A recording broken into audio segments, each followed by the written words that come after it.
All right, welcome back. Wayne Allyn Root with the great Bill O'Reilly. You can always find him at BillO'Reilly.com. And, of course, you can find his books, The Killing Series. His podcast is out there as well, all at BillO'Reilly.com. And it's a great honor to have him on our show on Mondays, Tuesdays, and Wednesdays. And here he is. Bill, how are you? Good, Wayne. Thanks for having me in. So we've got the Mueller-Barr debate, right?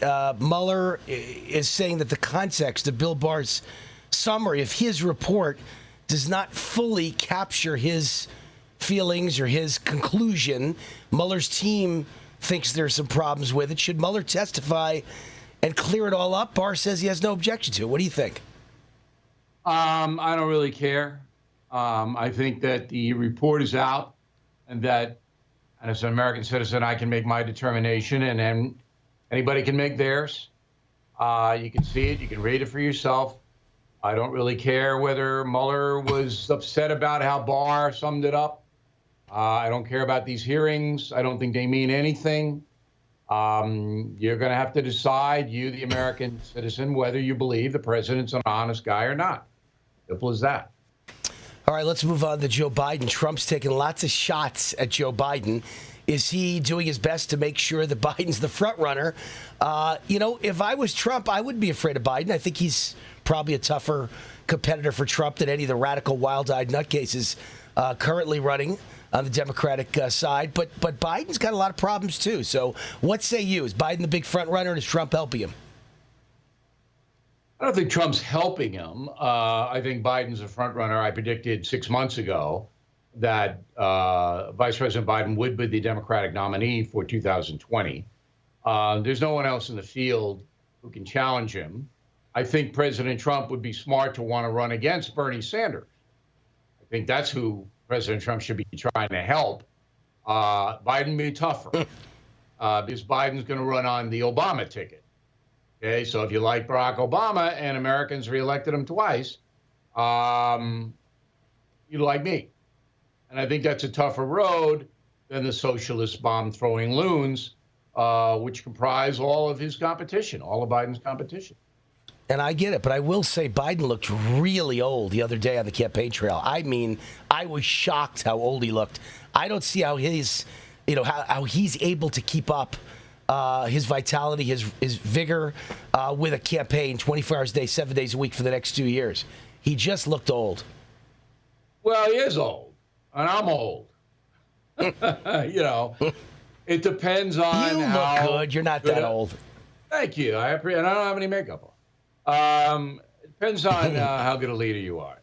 So Biden, I think, is going to put this Stacey Abrams on a ticket as the second. The Georgia politician, I think she's going to get the second nod. And he's going to run on a multi-ethnic platform, vote for me, because I'm the guy who will feel your pain.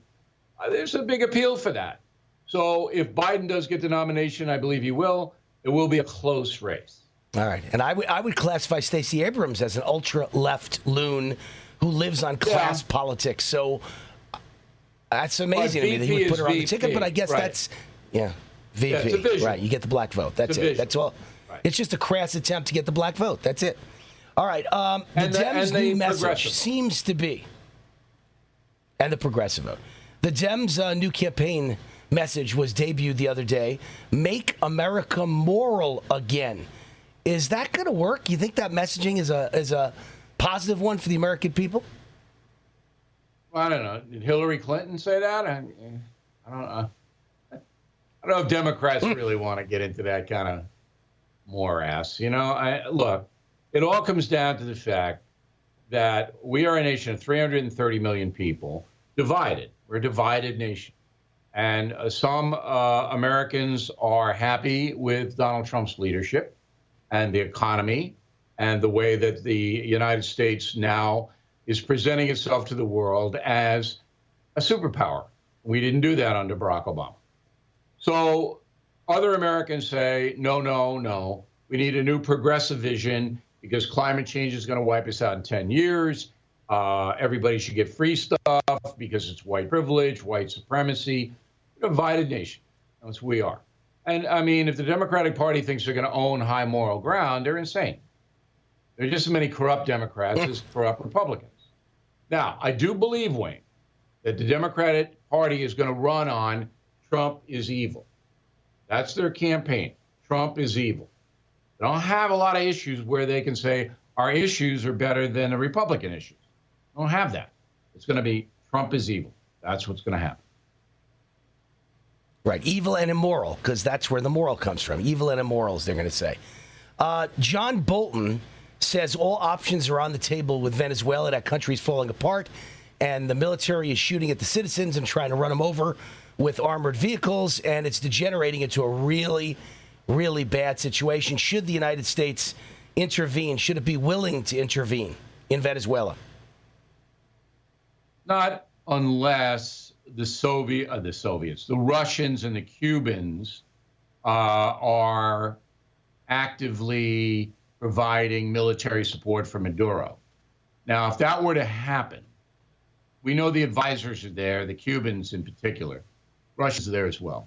But if you were to see soldiers from Cuba or Russia, then you would have to go in to some extent. I don't really believe that is going to be necessary. I think Maduro is going to be overthrown. And it would be better if the United States didn't have boots on the ground there. Let the CIA do what they do. Let the covert operations, and I'm sure they're underway, let them go. But I'd hate to see us put military in there. But if the Soviets and Cubans are going to do that, Soviets again, Russians and Cubans are going to do that, then we'd have to think about it. All right. Thank you, Mr. O'Reilly. Let everyone know where they could find your new radio show. I understand they also can go to your website and hear it packaged kind of as a podcast for the first few times to see if they like it. Let them know. Well, it's interesting. We debuted this week, Wayne, with more than 100 radio stations around the country. A sensational launch. But it's just getting up and running. And if you'd like to hear the O'Reilly Update, the name of the 15-minute newscast that we do every day, we have it posted on BillO'Reilly.com. And you can check it out. That goes with the premium membership. You get that now as well, free every day. So I appreciate you mentioning it. Very kind of you to do that. All right. Not kind to me. We're all happy that you're on the air. We all love you. I mean, listen, all my friends grew up in New York. We all grew up watching you. We all think you're a hero and a patriot. So thanks for everything you've done, Bill. Appreciate it. Thanks for coming on today.